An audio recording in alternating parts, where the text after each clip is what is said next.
Muito bom dia, boa tarde, boa noite, depende da hora que você começar a ouvir esta live. Vamos dar início a mais uma edição do projeto Sempre um Papo, um patrocínio do Instituto Cultural Vale da CEMIG via Lei Federal de Incentivo à Cultura, a Lei Rouanet. O escritor e anfitrião Afonso Borges é um homem branco de cabelos longos e barba grisalhos. Afonso veste uma blusa branca e usa um óculos de hastes pretas. Ele está em uma sala com diversas estantes de livros. E vamos dar início a esse papo com o meu compadre maravilhoso, Tom Farias, autor de tantos livros, professor, gestor cultural, curador dos meus festivais, e é tanta coisa aqui que eu vou ficar até amanhã cedo falando. Portanto, eu passo imediatamente a palavra para o Tom.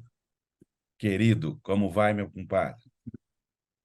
Bom, primeiro, Afonso, com saudade aí, estou vendo a sua sala de visitas dos livros e das conversas, das resenhas. Passei aí há pouco tempo e com muita saudade de você, Yara, enfim.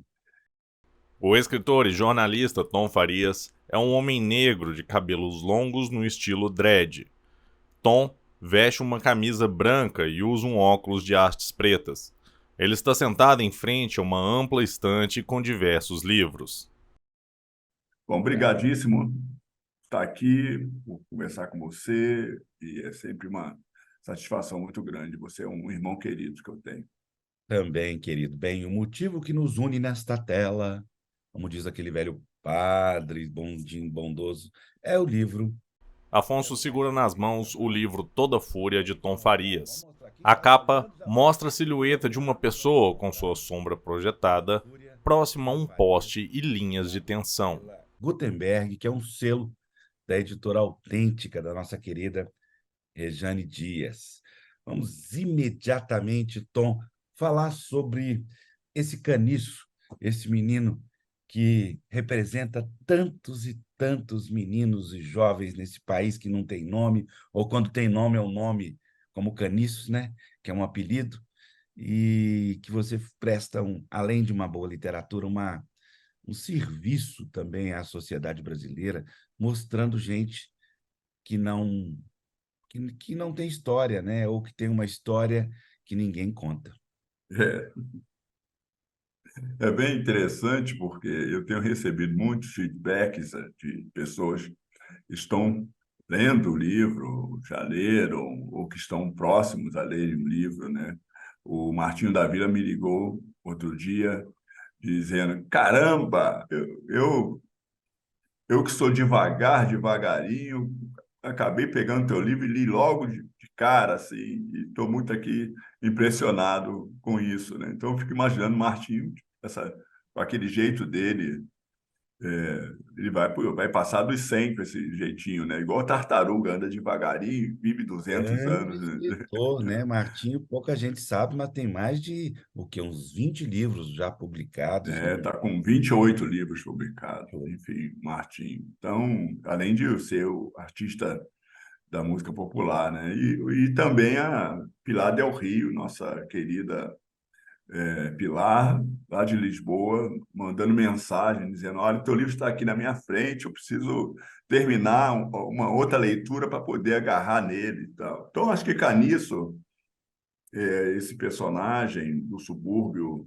do Rio de Janeiro, né? E que é um contraponto, o carbono dessa sociedade de homens, pessoas certinhas do bem, né? Então, carniça é esse carbono, né? É negro também, vive nos submundos, nos calabouços e nos esgotos que a sociedade vai proporcionando e vai dijetando, né? Vai colocando pessoas lá como ele. Então, eu dou um pouco de voz a essa sociedade que as pessoas querem colocar por baixo do tapete, querem esconder, né? A Zona Sul do Rio ou as cidades nobres de São Paulo, ou de BH, ou de qualquer lugar do mundo, Lisboa, seja em qualquer lugar, elas sempre querem mostrar um cenário, né? De filmes, de novela, sobretudo de novela, né? Que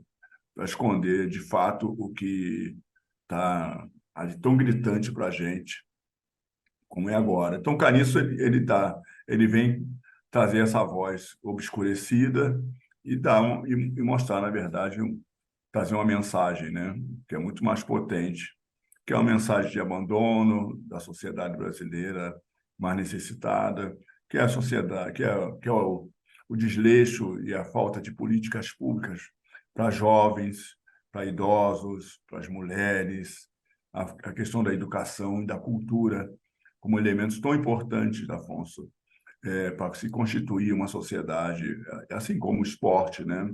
O que é o esporte talvez a modalidade da contemporaneidade moderna, né? O futebol nasceu há muito pouco tempo no Brasil, pelo menos, né? E fora os outros esportes olímpicos e tudo mais. Então, acho que o Caniço vem trazer essa mensagem. Olha, prestem atenção nisso para depois não ficarem aí divulgando, né, assaltos, para não ficarem criando um sistema de segurança cada vez mais potentes em suas casas, em seus prédios, em seu edifício, né?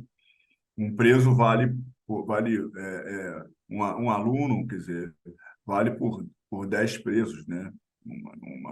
Aliás, um preso vale por 10 alunos. Então, é, é tão importante a gente perceber onde a gente tem que colocar o investimento. Então, nossa, está rodando tanta coisa aqui, mas eu queria que você fizesse uma ilustração na real. Eu sei que o Caniço é um menino inventado. Mas se o Caniço fosse real, qual a história dele? Cara, se o Caniço fosse real, ele, na verdade, é o pano de fundo, né? É o estereótipo, talvez, a criação de tantos outros caniços que a gente vê em qualquer zona do nosso Rio, mas se ele fosse um caniço real, ele seria essa pessoa, esse moleque, esse guri que você vê aí nos sinais de trânsito, embaixo dos viadutos, dormindo nas marquises e correndo para fugir de seguranças, de bancos, de lojas, da polícia e tudo mais. Então, esse é o caniço, né? É uma ideia de uma sociedade que não deu certo, desajustada, né? E que vai produzindo jovens como ele. Não são jovens de ruins, ele não tem uma ideia ruim da sociedade, eles apenas querem sobreviver, né, ao extermínio, à fome, à delinquência, eles querem sobreviver a tudo isso. Então, o caniço é o que a gente vê todos os dias nas ruas, Afonso, nos noticiários Engraçado, ou nos centros de correções. engraçado que no seu romance anterior, A Bolha, você despencou para o fantástico, né? E nesse, você ficou exclusivamente no real. Mas eu fico pensando aqui, a pergunta é essa, Tom. Me fale das diferenças entre esse fantástico da bolha e o real do Caniço.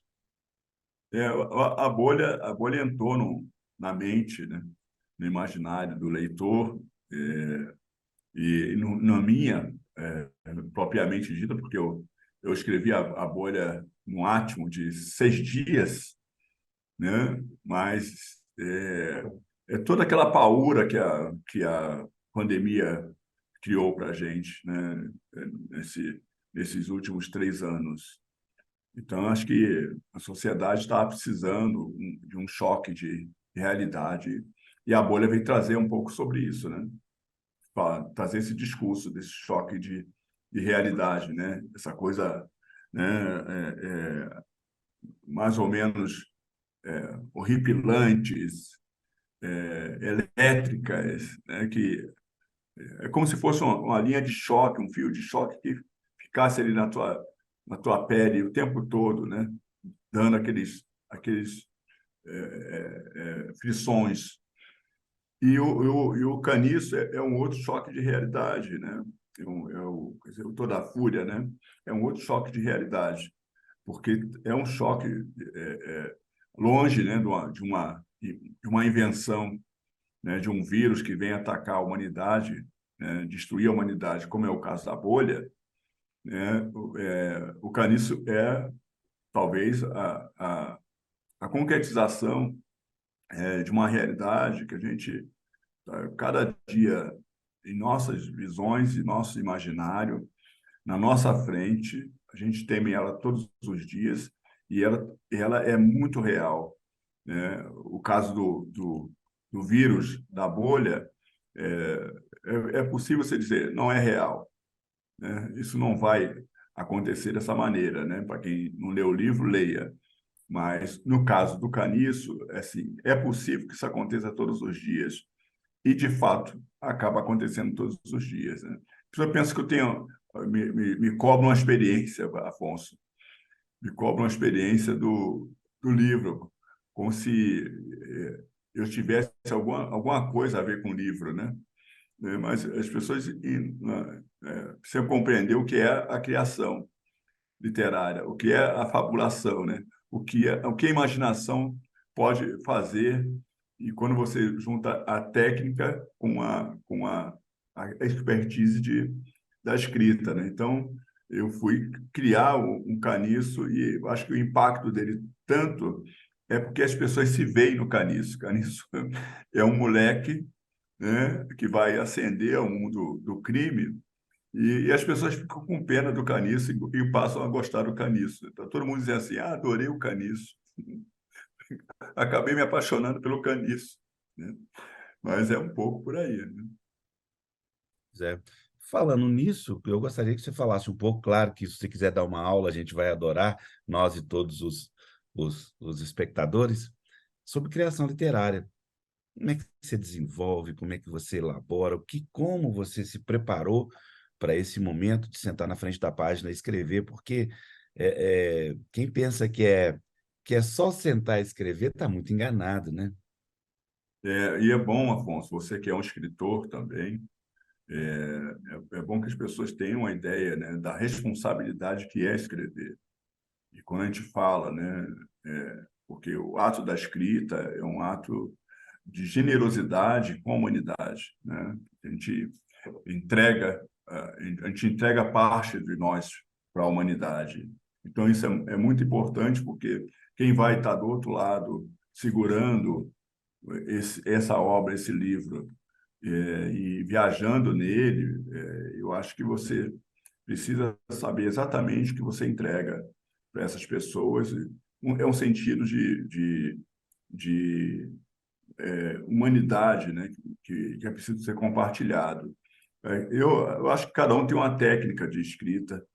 Eu fico imaginando, ou sempre história dos meus colegas escritores, né? Os que escrevem, levam 6 anos, 10 anos produzindo um livro. Eu não sei como é que seria isso na minha vida, mas assim, muitos anos de jornalismo ajudam bastante. Eu trago sempre as minhas obras, tanto das biografias que você conhece, os livros de ensaios, enfim, mas a obra também de ficção, para um pouco esse palco da minha técnica jornalística. No jornalismo, você sabe que as entregas são muito rápidas, elas você não pode ficar pensando, porque o jornal tem hora para fechar e tem hora para ir para a rua, e o leitor está esperando aquela notícia chegar. E eu trago um pouco dessa técnica também para meu ato de escrita. Então, quando a gente vai fazer uma matéria jornalística, nós temos que apurar tudo, né? Você não apura aos pedaços, você apura tudo e vai sentar para escrever. Eu, quando vou escrever uma história, eu basicamente tenho ela já toda na cabeça. O princípio meio e fim dessa história. Pode ser que mude uma coisa ou outra, você acrescente, mude um personagem, você não pode fazer isso no jornalismo, né? Afonso vai ser Afonso sempre, né? E o que aconteceu com Afonso vai estar lá nessa matéria, mas na ficção você pode até mudar o nome, né? Eu pensei assim, chamar Caniço, né? E aí, vamos botar um nome próprio nele, um nome de batismo, né?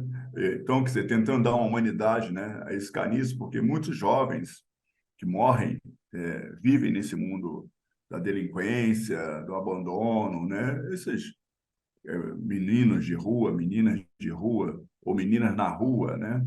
E meninos na rua, muitas vezes esses jovens não têm nome, não têm identidade nenhuma, não têm família, e quando morrem são enterrados como indigentes, né? E aí eu pensei em dar humanidade ao Caniço colocando um nome nesse personagem, né? E o apelido é o que direciona ele, né? Até tinha pensado, né? No romance ter o nome de Caniço, não de toda a fúria em si. Mas, então, a minha técnica é um pouco isso. Eu tenho um todo e eu começo a viajar dentro dessa história. Enquanto eu não entrar nessa história, partilhar com os personagens, como se eu estivesse ao lado deles, eu não fico confortável para isso. E a outra é que eu não consigo parar, né? É como um almoço.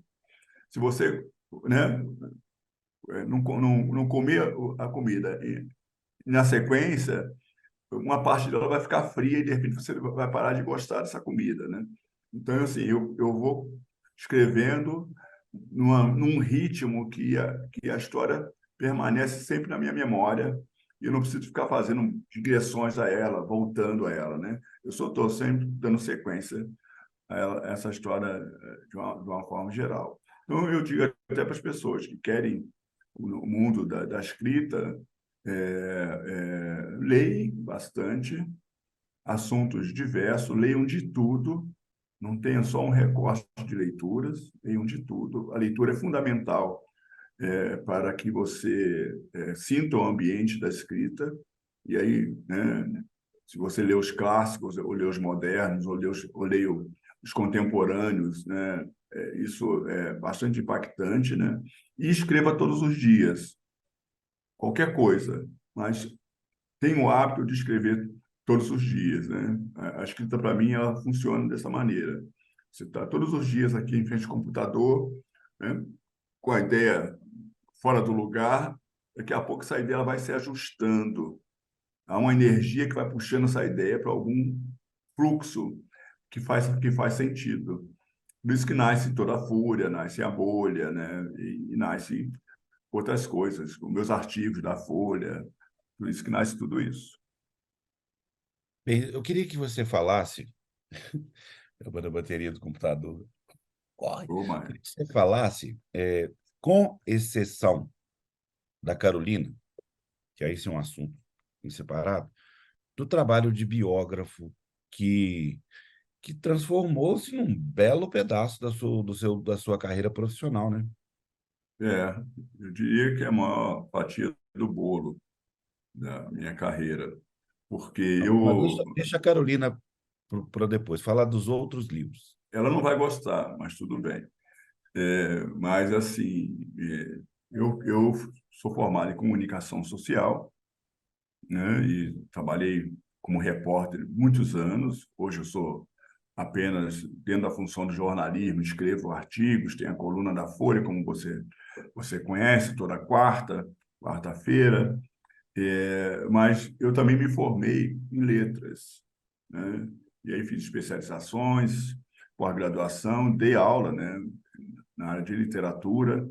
Então, assim, eu tenho uma base na minha vida do mundo acadêmico. E eu sou especialista em literatura do século XIX, né? Então, nesse contexto da literatura do século XIX, eu vi muitos senões com relação a autores negros, porque foi o recorte da minha monografia, da minha dissertação. Eu vi muitos senões quando se falava de autoria negra, tanto masculina como feminina, né? Então, assim, você pega uma pessoa como o José do Patrocínio, por exemplo, primeiro um dos maiores jornalistas do século XIX, né? Patrocínio. Depois é um grande romancista, tem 3 grandes romances publicados, poemas, enfim. Aí eu fiquei pensando, por que só se fala no patrocínio no campo da oratória ou da campanha abolicionista e nunca do escritor, né? Machado, Lima, aí você tem Maria Firmina, Teixeira e Souza, tal. Então eu fui percebendo que havia uma necessidade de contar a história dessas pessoas a partir dessa nova ótica, ou dessa ótica que estava tão obscurecida, tão invisibilizada, tão apagada, né? Então, quando eu comecei a fazer minhas biografias, eu acho que o dado novo foram essas revelações, porque também no campo dessas histórias existem histórias paralelas, né? Obviamente, a pessoa é a reprodução do seu tempo, né? O espelho do seu tempo. Se eu tivesse aqui de chapéu coco, pincenê, né? Cartola, fraque, você dizia, olha, o Tom está fantasiado, né? E fantasiado de alguém, talvez, né? Um magnata dos tempos antigos. Mas se eu estivesse no século XIX, eu estaria na moda no século XIX, né? Então, assim que a gente vê Machado, a gente vê essa turma toda se vestindo. Então, assim, buscando também por aí, eu vou contar um pouco da história da época. E quais são os personagens da época. E você começa a fazer conexões. Nós tivemos 4 presidentes de sangue negro no Brasil. 4 presidentes de sangue negro no Brasil, né? Então, quando você fala da história do patrocínio, fatalmente essas pessoas circularam em torno do patrocínio ou vice-versa. Machado e tudo mais. Então, acho que essas histórias, junto com a história da escravidão, mas aí você pegando a história da escravidão, do ponto de vista, Afonso, da intelectualidade, da tecnologia, né? Aí você vai ter um caldo imenso de cultura, né? E uma outra visão sobre homens negros ou mulheres negras daquele período. Então, eu sempre trago para esse campo, e talvez tenha sido por aí que as minhas biografias têm se destacado, né? A do Cruz, do Patrocínio, que são as mais conhecidas, né? Dessas todas, né? Quais são? Detalhe, por favor. Olha só, eu escrevi sobre Solano Trindade, Patrocínio, Cruz de Souza, Carolina, Lima Barreto, Maria Firmina dos Reis, né? Mas só sobre o Cruz de Souza eu tenho 6 livros publicados, uma sequência de livros publicados sobre o Cruz de Souza, né? Até revelando obras inéditas dele, né? Reunindo obras inéditas do Cruz de Souza. Então, tem livros também em sequência, como esse que eu estou falando para você, entendeu? Entendi. Não, eu acho que, do ponto de vista literário e educacional, principalmente, uma pessoa como você contar a história destas pessoas é fundamental digamos assim, a regulação do conteúdo destas, dessas personagens, da história dessas personagens, como você mesmo acabou de dizer, né? Eu tenho um detalhe, né, Afonso, que primeiro, assim, é preciso que a gente conte as histórias dos homens e mulheres negros, mas pelo nosso ponto de vista.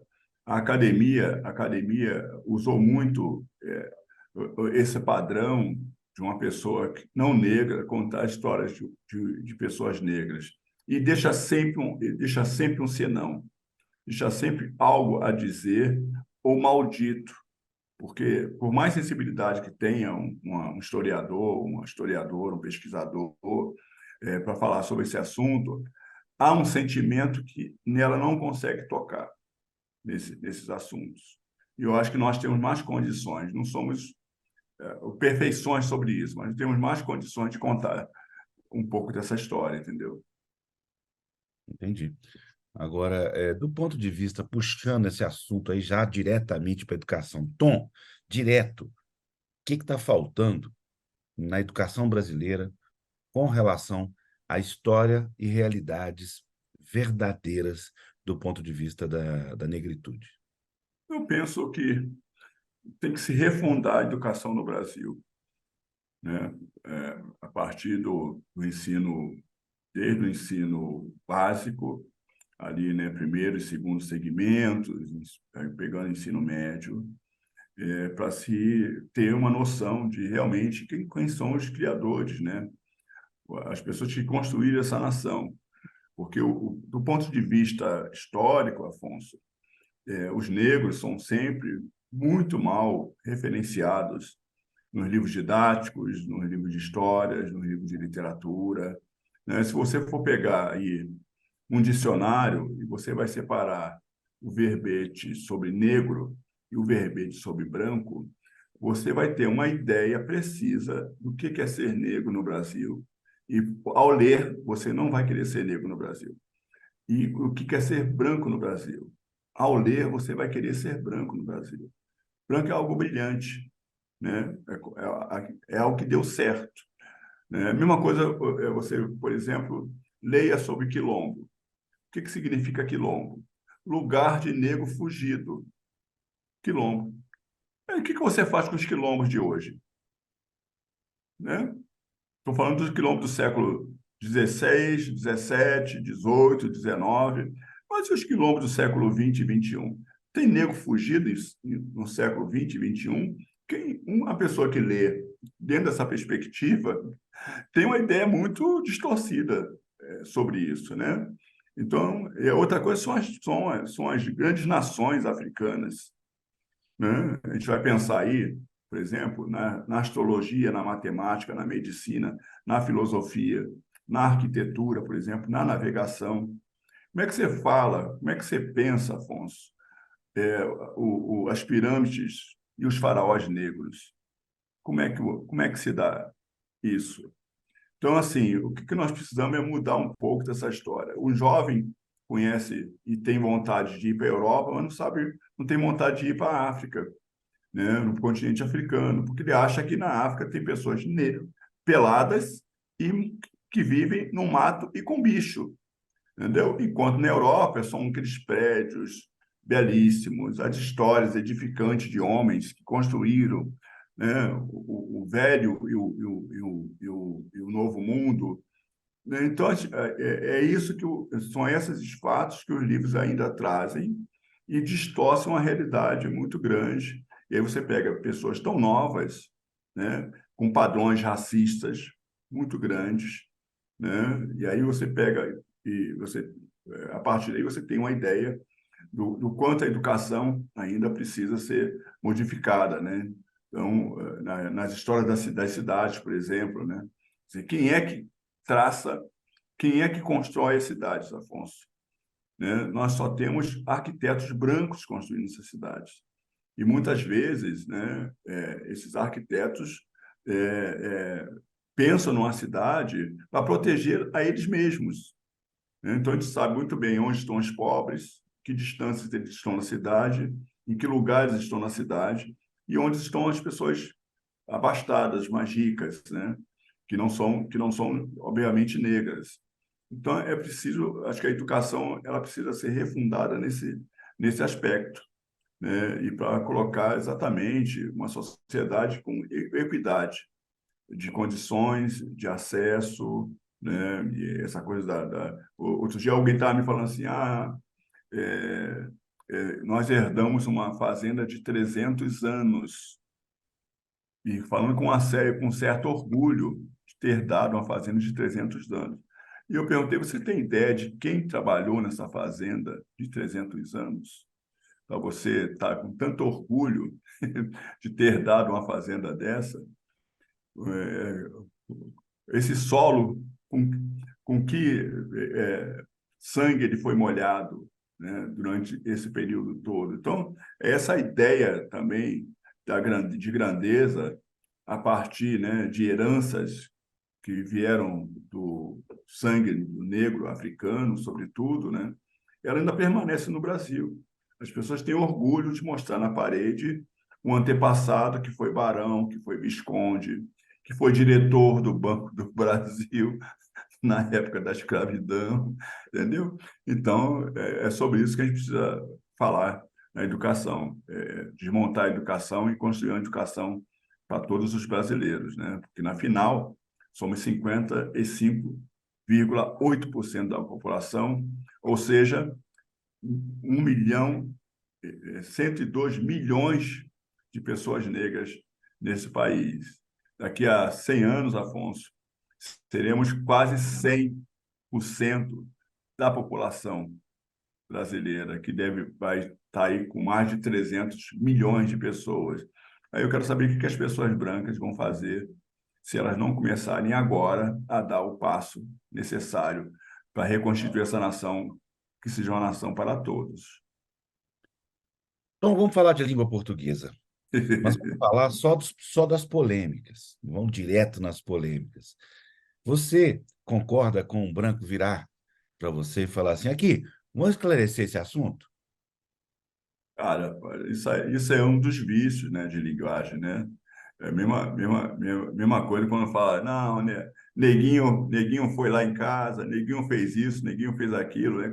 Quando nem neguinho é, né? Mas é porque é negativo, né? Porque é uma coisa negativa, né? Neguinho é fogo, né? Mas não é neguinho que está falando, né? Vamos clarear esse assunto? É, vamos que eu, exatamente, é porque estava dentro daquele aspecto, Afonso, que eu te falei antes, do ser negro e não ser negro pelo dicionário.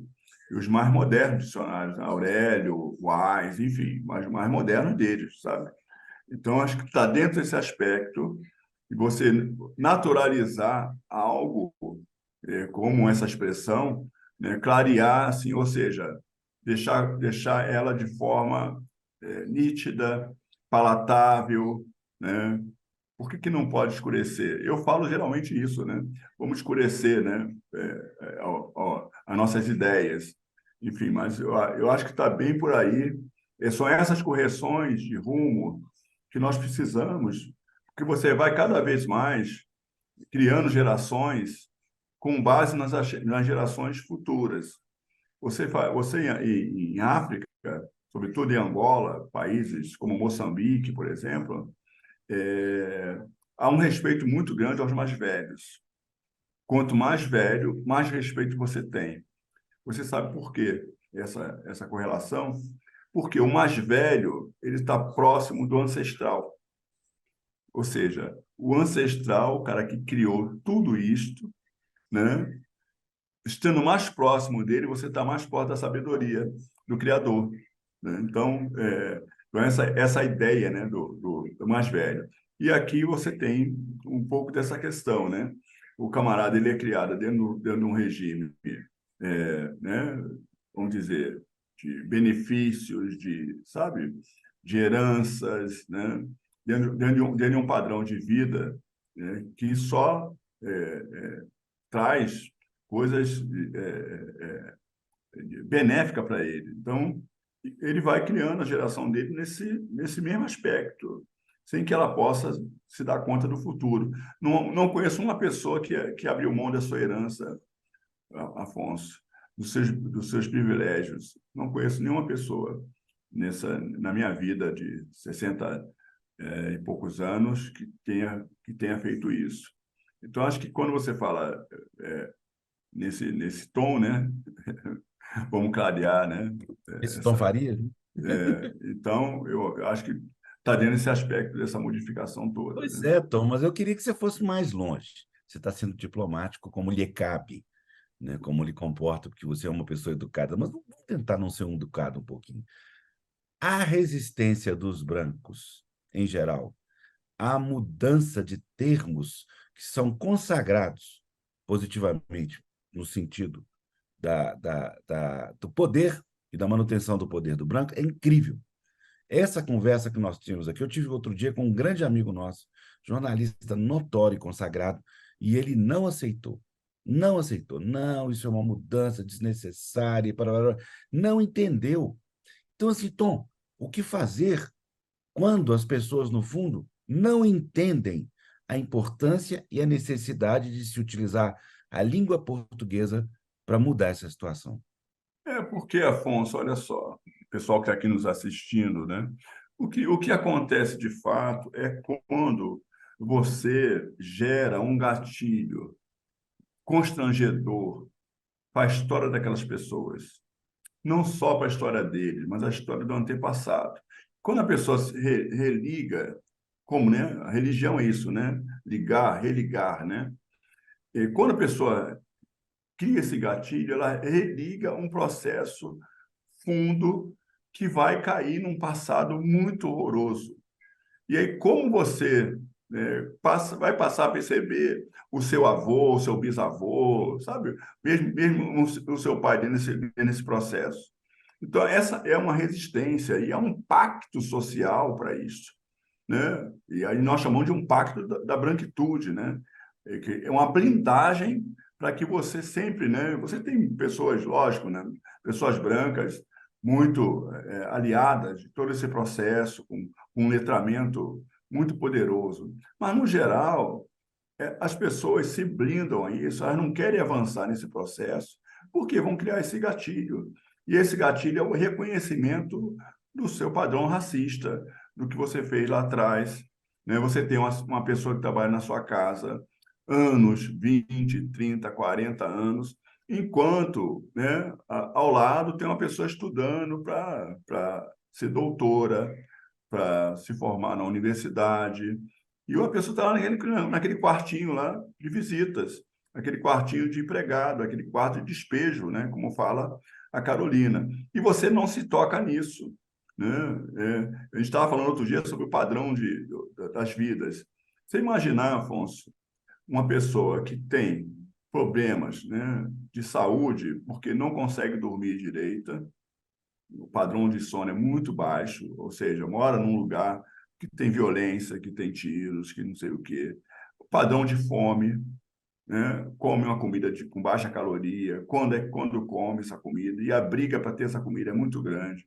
O padrão de mobilidade, horas e horas num transporte para poder trabalhar, sair cada vez mais cedo, né? E uma pessoa que não tem nenhuma preocupação com isso, com moradia, com alimentação, com bem-estar, né? Então, a gente olha esse padrão, logicamente, esta vida que não tem nada vai ser mais impactada do que outra vida. Se você olhar a mobilidade de longevidade dessas pessoas, é muito diferente. Então, quando eu vejo uma pessoa assim, com essa resistência, é porque, de fato, ela vai se engatilhar com uma história que ela não quer colocar, porque ninguém é racista no Brasil, embora, né, todas as pessoas negras já disseram que foram sofreram racismo de alguma forma, né? Então todos os brancos dizem que não são racistas, enquanto as pessoas negras dizem que já sofreram racismo em alguma vez na vida. É uma sociedade meio estranha nossa, né? Não, eu quero que você aprofunde nisso. Por quê? Olha, por que esses padrões? Primeiro, é a hipocrisia da nossa sociedade, né? Nós, Afonso, temos 500 anos de Brasil, não é isto? Vamos fazer essa conta comigo? 500 anos de Brasil, né? E aí você tem 2/3 dessa história brasileira na escravidão, né? Por que a escravidão durou 350 anos no Brasil? Porque toda a sociedade fez parte dela. E eu falo, né? Aí o sistema do clero, as igrejas, eu falo, né, do sistema econômico, os bancos, as grandes empresas, todos fizeram parte desse processo. Por isso que durou tanto tempo no Brasil. E aí você tem, depois da abolição em 1888, 100 anos de negação, perseguição, apagamento, violência e extermínio, né? Aí a conta é fácil, 350 anos mais 100 anos, 450 anos. O que sobra, Afonso, ainda é muito pouco. Então, o seu gatilho com relação a esse passado, que muitos dos familiares, né, participaram desse processo, que muitos foram ativos nessa jornada, né, de escravização, de humilhação, desse processo de violência e extermínio, está muito próxima delas. Então, é mais fácil negar.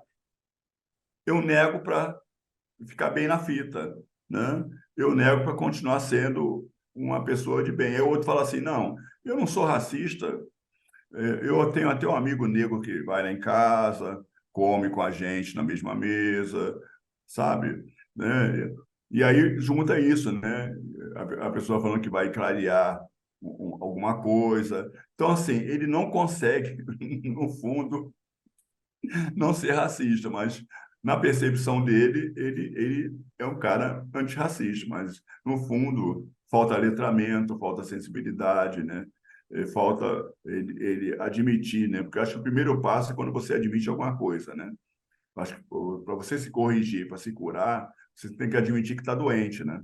Olha, eu estou doente. Então, você está doente de quê? Ah, estou doente do fígado. Então, alguém vai cuidar do teu fígado. Então, assim, o primeiro passo para a pessoa se curar do racismo é admitir que é racista. E isso a sociedade brasileira, que é muito hipócrita, não vai fazer, pelo menos tão cedo, né? Eu baseado nos ensinamentos do nosso mestre Sérgio Abranches, eu acordo todo dia manhã e falo, como não vou ser racista hoje? O É. que eu vou fazer para manifestar meu desejo antirracista?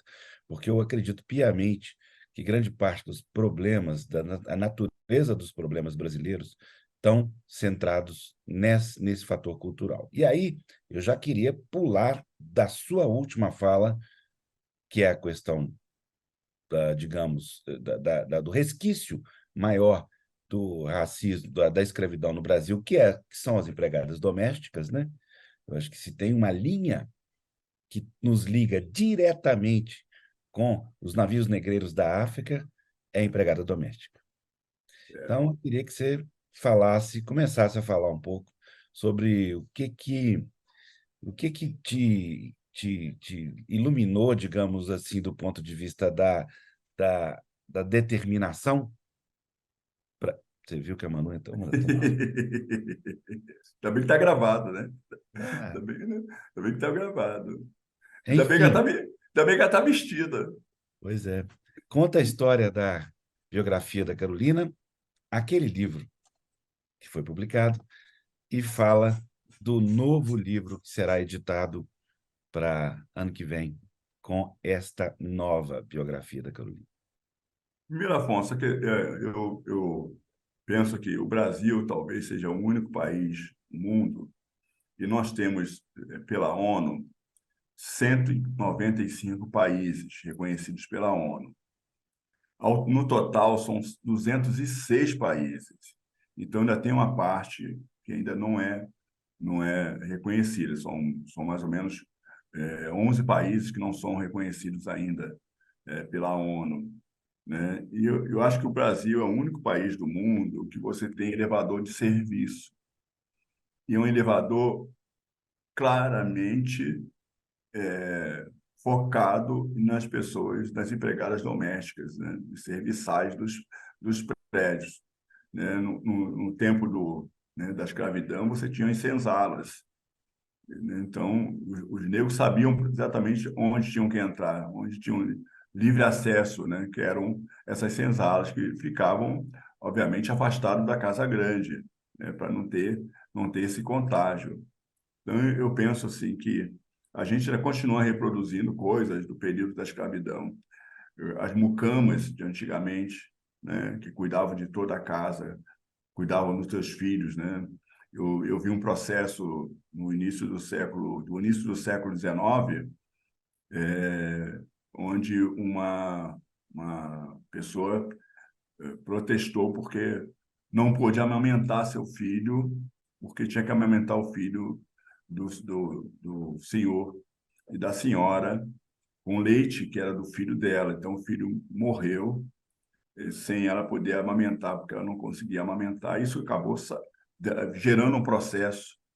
Ela conseguiu gerar um processo sobre isso, contra essa família, que não deu nada, né? Porque gera o processo, mas o judiciário ainda é branco, né? Não é de agora, desde a sua criação. Tanto que a gente não pode nem ter uma ministra negra no Supremo Tribunal Federal, né? Não, não cabe, né?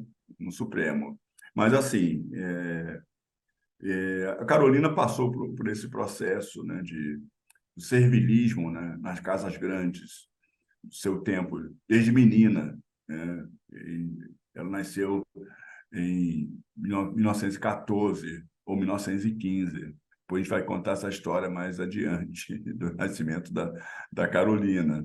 Mas nós estamos elaborando um livro novo sobre a Carolina, É uma obra que vai refundar a obra publicada em 2018, e aí com muitos dados novos sobre ela, né, e dados impactantes, né, primeiro sobre a infância da Carolina, muitas coisas. Eu consegui constituir a árvore genealógica da Carolina, que é um dado bem impressionante do que esse processo de vida dela. Eu acho que vai ser um material bem inédito, as pessoas não têm ideia sobre isso ainda, né? Os livros que se conhece a Carolina ainda é o Quarto Despejo, e os demais livros não tem ainda dentro do conhecimento.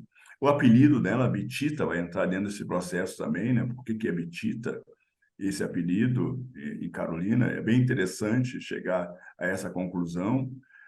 O ano de nascimento da Carolina, por exemplo, né? Que não é 2014, mas eu vou deixar aqui a curiosidade para as pessoas poderem ir lá em março, pegarem a edição nova e poderem saber por que a Carolina não nasceu em 1914 em si, a relação dela com Audálio Dantas, e muitos documentos novos que vão corroborar, E principalmente o inverso, na relação do Audálio Dantas com ela, né? bastante, né, a posição do Audálio com relação à Carolina.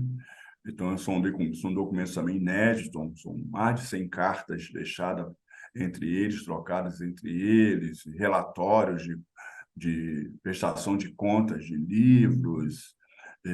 Então, vai ser uma obra bem interessante, bem atualizada, e eu acredito que ela vai impactar muito, né, nesse mundo de estudos da Carolina.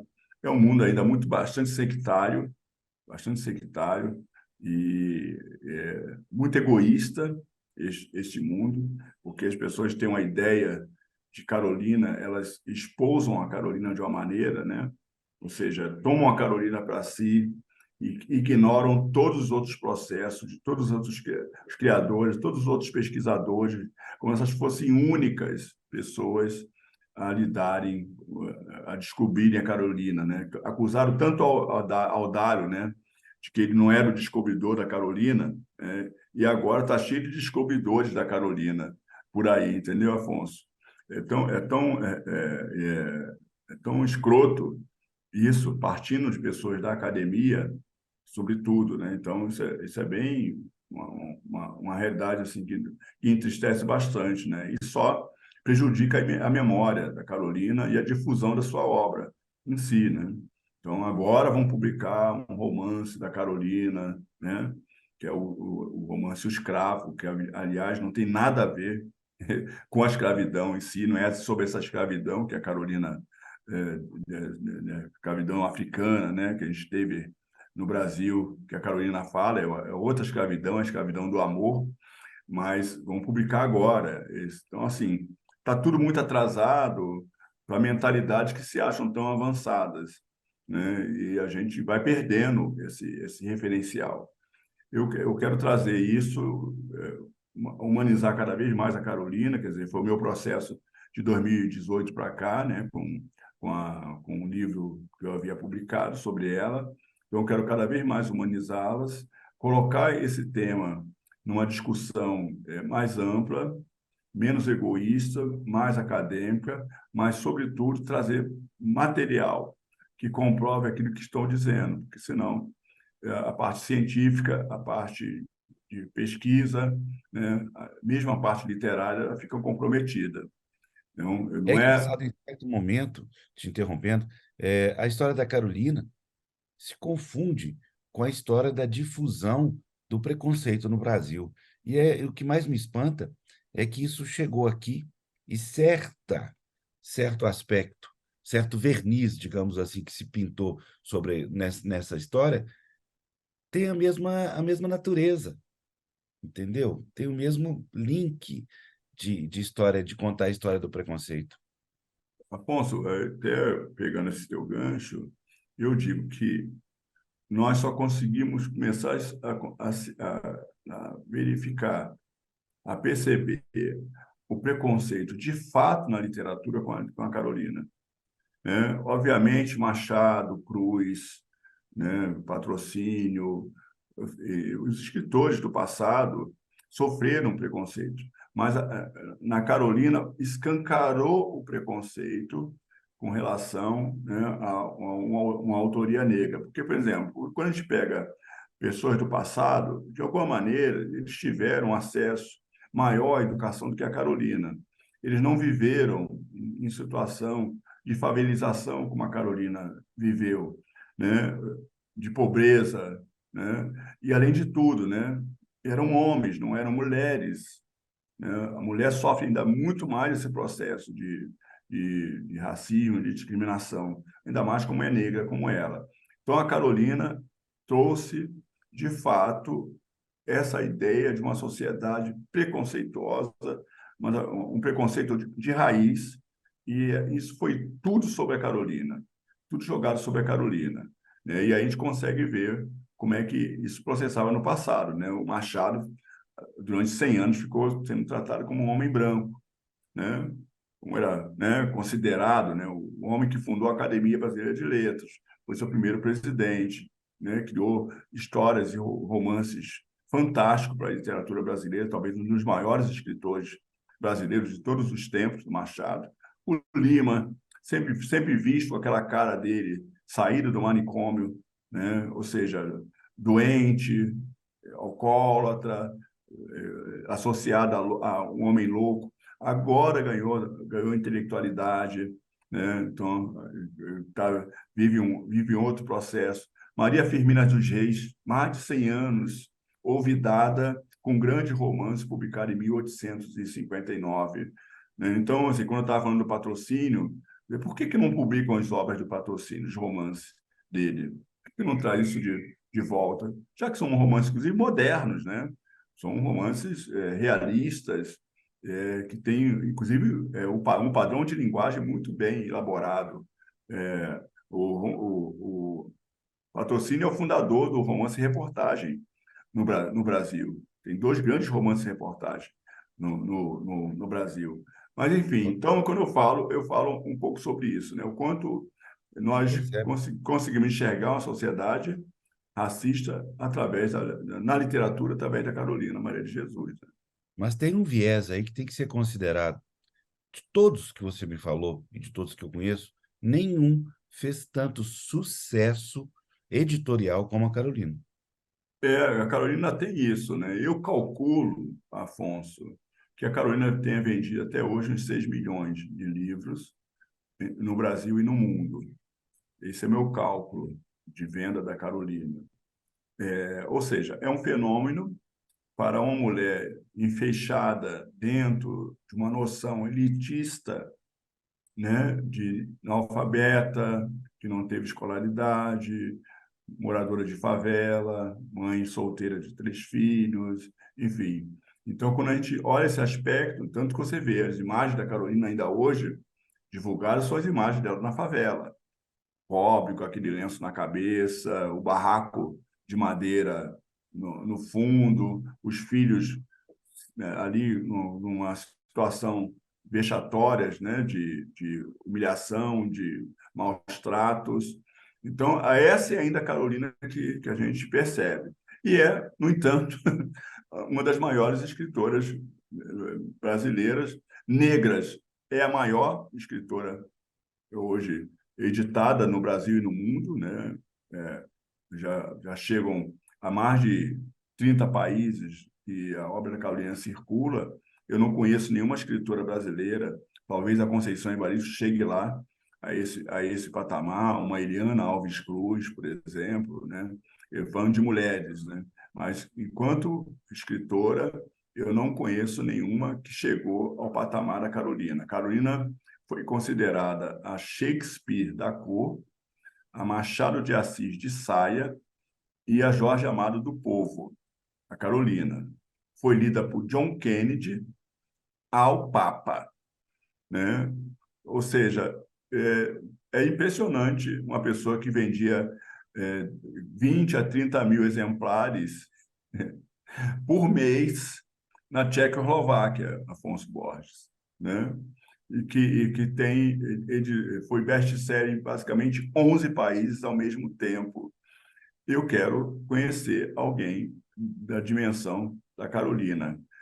Carolina é uma intelectual brasileira, é preciso que saiba disso, é a nossa grande escritora brasileira, é preciso que a gente refunde o nosso preconceito pedagógico, né?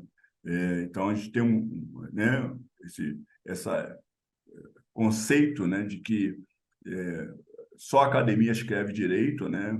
E o que é escrever direito em língua portuguesa? Hoje, não só no Brasil, mas os 258 milhões de falantes da língua portuguesa no mundo. Quem é que escreve correto? O que é escrever correto para a língua portuguesa? Só o Brasil acha que a Carolina não escreve correto, mas o mundo está completamente na contramão disso, né? Então, as traduções para o russo, mandarim, para o alemão, para o francês, para, enfim, italiano, inglês, todo espanhol, todas as línguas que a Carolina foi vertida, né? As mais importantes, aliás, do mundo. Beleza. Querido Tom, muito obrigado por essa aula civilizatória. Vamos falar isso. Além de literatura, uma aula civilizatória. Muito obrigado. Obrigado a você, Afonso, mais uma vez. Aqui, quem está nos assistindo no Sempre um Papo. Mandem mensagens aqui. O meu arroba é Tom Farias Oficial, lá no Instagram. Eu respondo por lá, qualquer coisa. E, Afonso, um beijo grande para você, para todos de casa. E vamos com a nossa fúria. Afonso exibe novamente o livro Toda Fúria nas mãos. Suas mãos e cabeça para comprar o livro agora na Amazon. Um abraço. Tudo de bom.